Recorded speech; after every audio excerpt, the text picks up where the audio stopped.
En la unidad 3 vamos a estudiar el capital de trabajo y la administración de activos transitorios. El término capital de trabajo suele asociarse con la toma de decisiones financieras a corto plazo.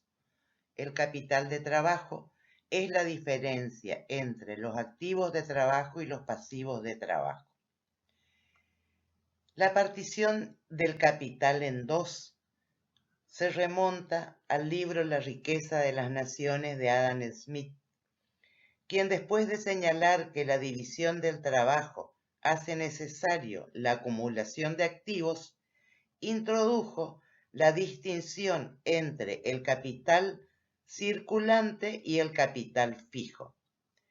El capital circulante, llamado así porque circula de mano en mano, pasando a través de sucesivos cambios de dinero a mercadería y de esta dinero y otra vez a mercadería, siendo así como se genera la ganancia, y el capital fijo, que no cambia de dueño, no circula para producir ganancias, pero que deriva y requiere del capital circulante para ello.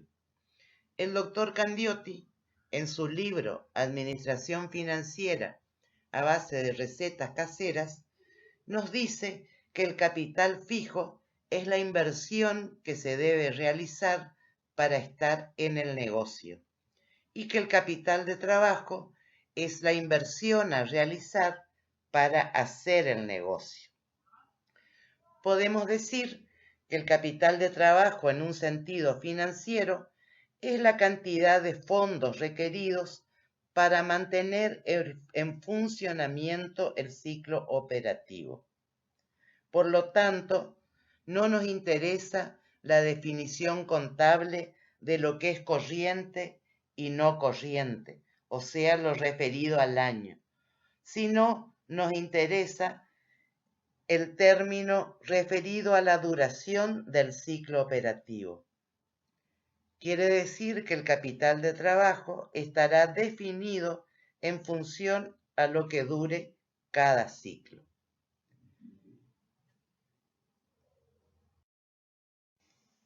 Los negocios no son todos iguales. Factores como las políticas empresarias, la estacionalidad de la oferta, de la producción o de la demanda, la tecnología aplicada o la misma naturaleza de la actividad hacen que la estructura y la magnitud de las inversiones sean diferentes. La magnitud o composición de una inversión es la cantidad de dinero y bienes requeridos para la operatoria normal del negocio. Se trata de una cifra en valores absolutos, que usualmente es usada para definir el tamaño de una organización. Así, la conocida clasificación de micro, pequeña, mediana y gran empresa está relacionada en gran medida con la magnitud de las inversiones.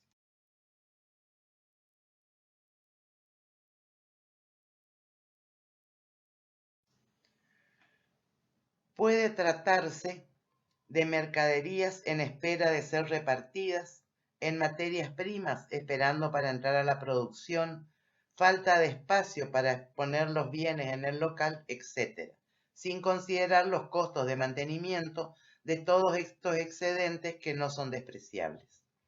Si se ha sobredimensionado el activo fijo y subdimensionado el capital de trabajo, la empresa tendrá capacidad ociosa que se verá reflejada en mayores costos por unidad de producto, o menor utilización de la capacidad instalada y pérdida de eficiencia.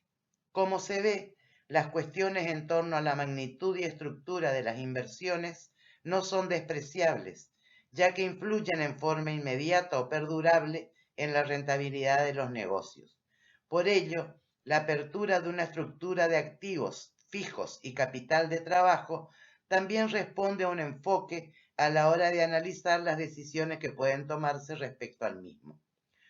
Por un lado, los activos fijos representan bienes o derechos de larga duración, tanto en lo físico como en lo financiero. Por ese mismo motivo, las decisiones en torno a los mismos son relativamente pocas y determinantes. Cada vez que se toma una decisión respecto a la adquisición o utilización de un activo o de un grupo de activos fijos, dicha decisión tendrá repercusiones duraderas en un periodo prolongado y será más difícil o costoso de cambiar o retrotraerse a la situación anterior una vez tomada. Es por eso que las decisiones sobre este grupo de activos normalmente forman parte de una idea integral o estratégica del negocio y utilizan técnicas especiales denominadas análisis y evaluación de proyectos de inversión. Por su naturaleza, el capital de trabajo está compuesto de mayor cantidad de elementos, por lo general de menor duración individual y colectiva, y con efectos inmediatos, pero al mismo tiempo reversibles en el corto plazo. Es decir, que las decisiones que afectan al capital de trabajo son muchas, casi constantes, con una incidencia monetaria relativamente poco significativa si las comparamos con los activos fijos y con efectos en el corto y en el largo plazo. La diferencia de tratamiento en lo que respecta al activo fijo y al capital de trabajo puede asimilarse a los enfoques estratégicos y operativos de una organización. Las decisiones estratégicas son tomadas considerando una visión de largo plazo de la organización y su entorno, y por lo mismo son pocas veces modificadas o lo son en menor medida. En cambio, las decisiones operativas son la materialización de los aspectos estratégicos en el día a día. Se toman todo el tiempo y son reversibles si sus efectos no son los deseados.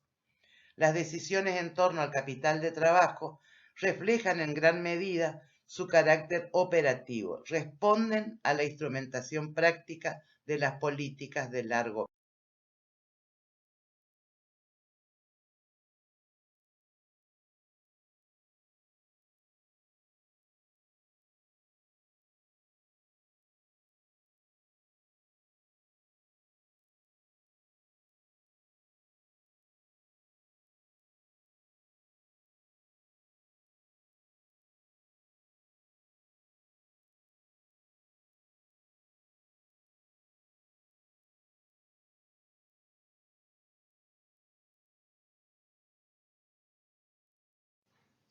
La tercera figura podría ser el caso de un comercio que requiere poca infraestructura o bien alquila parte de él. El cuarto muñequito representa el capital de trabajo negativo, o sea, una empresa con capital de trabajo negativo. Estas diferentes situaciones no necesariamente califican como mejores o peores. Para poder emitir una opinión, habrá que considerar de qué negocio se trata. Hay otras formas de denominar al capital de trabajo. Se puede denominar también capital circulante o fondo de maniobra. Podemos hablar de capital de trabajo bruto o capital de trabajo neto. El capital de trabajo bruto está formado por los activos de trabajo. El capital de trabajo neto está formado por los activos de trabajo menos los pasivos de trabajo. El ciclo de conversión en efectivo son los días que transcurren desde que compramos la mercadería hasta que la cobramos, o sea, incluye el tiempo que las mercaderías están en stock y el plazo de financiación a nuestros clientes.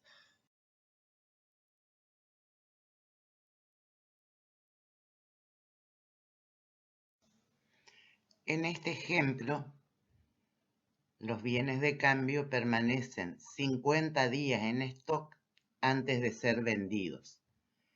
Y el periodo medio de financiación a nuestros clientes es de 40 días. Quiere decir que nuestro ciclo dura 90 días. Si nuestros proveedores nos financian en promedio 30 días, quiere decir que nuestro ciclo de conversión a efectivo es de 90 menos 30, 60 días. Ese periodo de tiempo es el que tiene que ser financiado por la empresa. Es decir, que si los proveedores no financian, nosotros compramos a crédito, tenemos que pagar a los 30 días cuando todavía la mercadería permanece en stock. 20 días después de realizado este pago, recién se realiza la venta. Y las cobranzas se realizan 40 días después. O sea que la empresa tiene que financiar 60 días de capital de trabajo. En las empresas industriales, el ciclo de conversión en efectivo es más largo porque tenemos el tiempo que las materias primas permanecen en stock, el tiempo que dura el proceso productivo, la permanencia en stock de los productos terminados y la financiación.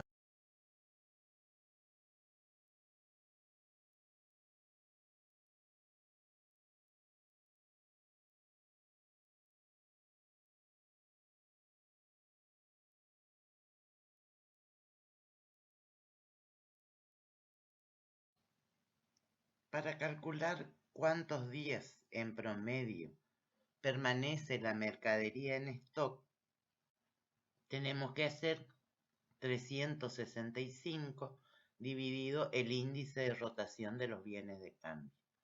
El índice de rotación de los bienes de cambio se obtiene haciendo el cociente entre el costo de ventas y el inventario promedio.